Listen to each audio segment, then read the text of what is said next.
சேவிக்கிறது உங்கள் பார்வைக்கு ஆகாததாய் கண்டால் பின்ன யாரை சேவிப்பீர்கள் என்று என்று தெரிந்து கொள்ளுங்கள். நதிக்கு அப்புறத்தில் உங்கள் பிதாக்கள் சேவித்த தேவர்களை சேவிப்பீர்களோ?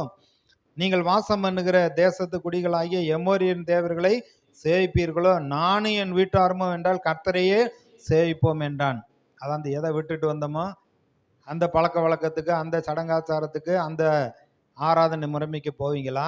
இல்லை இப்போ நீங்கள் குடியிருக்கிறீர்களே உங்களை சுற்றி இருக்கக்கூடிய ஜனங்கள், அந்த கானான் தேசத்து ஜனங்கள், அவர்கள் செய்யறது போல நீங்க செய்ய போறீங்களா?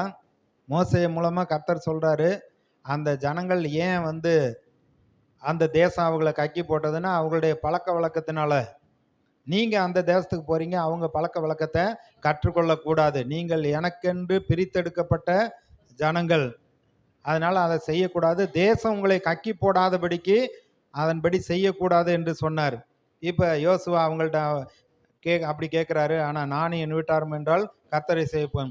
அப்பொழுது ஜனங்கள் பிரதியுத்தரமாக, வேற தேவர்களை சேவிக்கும்படி கர்த்தரை விட்டு விலகுற காரியம் எங்களுக்கு தூரமாயிருப்பதாக, நம்மையும் நம்முடைய பிதாக்களையும் அடிமைத்தன வீடாகிய எகிப்திலிருந்து புறப்பட பண்ணி நம்முடைய கண்களுக்கு முன்பாக பெரிய அடையாளங்களை செய்து நாம் நடந்த வழிகளிலும் நாம் கடந்து வந்த எல்லா ஜனங்களுக்குள்ளும் நம்மை காப்பாற்றினவர் நம்முடைய தேவனாகிய கர்த்தர் தாமே.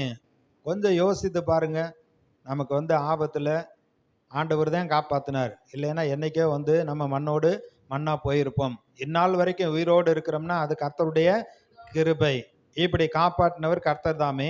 தேசத்திலே குடியிருந்த எமோரியர் முதலான சகல ஜனங்களையும் கர்த்தர் நமக்கு முன்பாக துரத்தினாரே. ஆகையால் நாங்களும் கர்த்தரை சேவிப்போம், அவரே நம்முடைய தேவன் என்றார்கள்.